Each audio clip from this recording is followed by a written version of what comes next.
एक अपराधी को इनकाउंटर किया गया। दरअसल वो इनकाउंटर नहीं है, वो हत्या है। मैं दावे के साथ कहूँगा कि हमारे पास जो अपनी जानकारी प्राप्त हुआ अभी तक, उसमें मुझे स्पष्ट समझ में आ रहा है कि उनका हत्या किया गया। एक आदमी गिरफ्तार करते हैं और एक आदमी को पेट में गोली लगने से वो जिंदा है, लेकिन पैर में गोली लगने से उसका मृत्यु हो गया। आपने उसको क्यों नहीं प्राइवेट हॉस्पिटल में इलाज कराया? सही से उसको खून क्यों नहीं उपलब्ध करा पाए? कोई अपराधी है क्या है नहीं, उसके लिए जज बैठा हुआ है। पुलिस का काम नहीं किसी का हत्या करना, और कोई अपराधी नहीं है, उसके कहने से नहीं होगा। केस था, केस पे वो बेल पे है, उनको इनकाउंटर नहीं किया गया है, हत्या किया गया। बड़ा आरोप आप लगा रहे हैं। 20 सालों में पहली बार हुआ है कि नीतीश कुमार जो है वो मुख्यमंत्री तो हैं लेकिन गृह मंत्री नहीं है। पहली बार बीजेपी के हाथों में कमाने गृह मंत्रालय। देखिए, नीतीश कुमार जी अस्वस्थ है ही नहीं, तो क्या राज चलाएगा? उनके हाथ में गृह मंत्रालय रहे या ना रहे, उससे क्या फर्क पड़ता है? राज्य में इतना सारा चीज़ हो रहा है, उनको कुछ जानकारी ही नहीं है। तो देखिए, खास करके मुजफ्फरपुर में पुलिस प्रशासन के तरफ से आए दिन कुछ न कुछ घटना हो रहा है। पुलिस प्रशासन जनता के लिए है, और जब पुलिस वाला अपना जो काम है वो छोड़कर लोगों के साथ मारपीट करे, पैसा वसूली करे, लोगों का हत्या करे, तो ये दुखद है। तो मैं आपके माध्यम से एसएसपी साहब से मैं आग्रह करता हूं कि ये जो खेल आपके प्रशासन कर रहे हैं उसको रोकिए, अकेला तो बराबर कर लो, क्योंकि नहीं तो समाज में विद्रोह होगा और इसके लिए आपको बड़ा जवाबदेही आपको तय करना पड़ेगा। अभी आपने देखा कि किस तरीके से एक जनप्रतिनिधि सरपंच को किस तरीके से मारा पीटा गया, सिर्फ पैसा उगाही करने के चलते।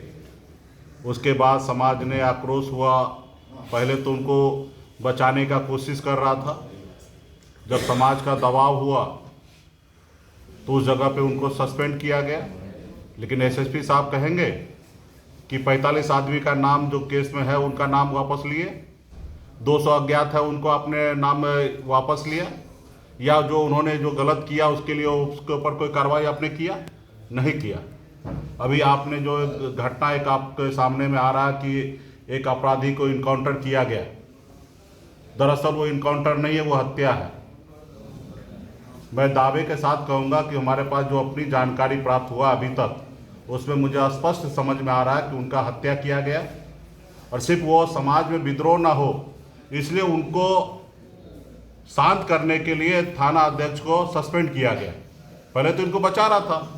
17 तारीख को आप बताइए, एक आदमी गिरफ्तार करते हैं और एक आदमी को पेट में गोली लगने से वो जिंदा है, लेकिन पैर में गोली लगने से उसका मृत्यु हो गया।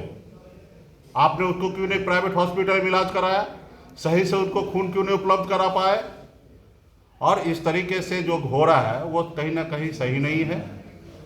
मैं एसएसपी साहब से आग्रह करूंगा, मेरा अभी सीधा आरोप मैंने नहीं लगाया है, लेकिन जो जनता के बीच में से निकल के आ रहा है वो मैं आज बात रख रहा हूँ कि यहाँ पे कोई अपराधी है क्या है नहीं, उसके लिए जज बैठा हुआ है। पुलिस का काम नहीं किसी का हत्या करना, और कोई अपराधी नहीं है, उसके कहने से नहीं होगा। केस था, केस पे वो बेल पे है। अगर बहुत बड़ा अपराधी होता तो शायद वो जेल में होते। कई सारे लेकिन आरोप हैं उस पर। हाँ, आरोप लगते हैं, लेकिन ये काम जो है पुलिस का काम नहीं कि इनकाउंटर करने का। पुलिस का काम है उसको अरेस्ट करके उनको जज के सामने पेश करना। जज साहब का काम है उनको सजा देने का, ना ही कि पुलिस का काम है किसी का हत्या कर देना, झूठा ये लगा के कि वो अपराधी है, ये है वो है। ये पुलिस का काम नहीं है। उसको अगर गोली लगा पैर में तो उसको सही से उपचार होना चाहिए, इलाज होना चाहिए। सिर्फ निषाद समाज गुस्सा ना करे, विद्रोह ना करे, तो आपने सिर्फ एक दिखावा के लिए जहां सरपंच के साथ मारपीट हुआ वो थाना अध्यक्ष को आपने सस्पेंड किया, प्रभारी को सस्पेंड किया। तो ये साफ स्पष्ट हो रहा है कि निषाद समाज को टारगेट किया जा रहा है, और निषाद समाज कोई मूली नहीं है, गाजर नहीं है कि कोई यूं ही उखाड़ देगा। अब निषाद समाज जागरूक हो गया, गरीब पिछड़ा दलित सभी लोग जागरूक हो गया, सोशल मीडिया का समय आ गया। मैं आग्रह करूंगा एसपी साहब से कि घटना के बारे में स्पष्ट खुद प्रेस कॉन्फ्रेंस करके सारी जानकारी दिए। जनता के बीच में लाए कि किस तरीके से उनके पैर में गोली लगा, किस तरीके से उनका हत्या हुआ, सारा चीज़ जांच करके और ये करे।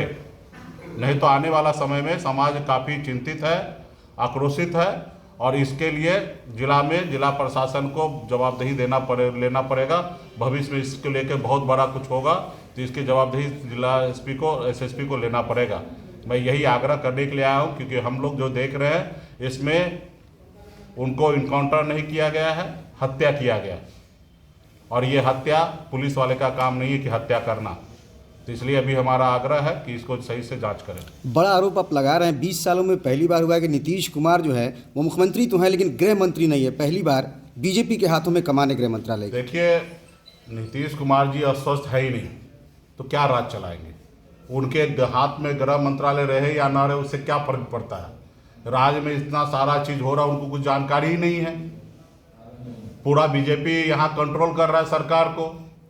हर महीना 500 करोड़ रुपया कमाना है, उसमें जुटा हुआ है पूरा सरकार।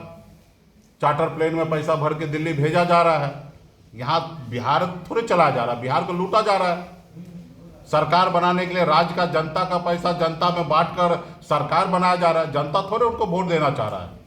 अगर वोट देना चाहता तो उनको तो कम से कम 60% वोट आना चाहिए। जिस हिसाब से 1.5 करोड़ हमारे माता बहन को जिस तरीके से पैसा उन्होंने 10,000 रुपया दिया, उनके पास 60% वोट आना चाहिए।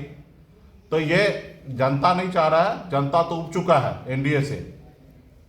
नहीं तो पिछली बार जितना वोट हमारे पास है उससे ज़्यादा वोट हमारे पास आया, 2020 से ज़्यादा वोट आया है।